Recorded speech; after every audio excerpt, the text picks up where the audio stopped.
Tol, sa ating mga lalaki tol, ito ang reality tol Ang mga babae at mga aso at bata, minamahal sila ng mundo ng ganun-ganun lang. Like, mahal na agad sila ng mundo. Pag lumabas kang, kumbaga, may babae, okay, alagaan na to, paupuin yan siya. For no reason. Kumbaga, mahal na agad sila ng mundo.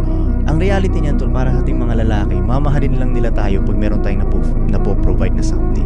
Kung wala kang silbi sa mundong to, walang pakialam ang mundo sa'yo Brutal ang mundo sa mga lalaki tol. Kung hindi ka makaka-provide, or kung hindi ka malakas, or hindi kahit anuman, wala kang silbi, walang nakakakita sa'yo. Walang babaeng lumilingon sa'yo. Yung ibang mga lalaki, hindi ka rin nila trip, ayaw ka nilang kausapin, invisible ka sa mundong to. So kailangan may malalapag kang something. Yun ang reality. Kumbaga yung value natin tol, hindi tayo pinapanganak na may value agad. Kailangan muna nating i-earn yun. Mga lalaki. Yes, tayong mga lalaki, kailangan muna nating i-earn yun. Dapat every department ng buhay mo, ayos ka. Yeah, try mong maging ganun dapat para complete package ka.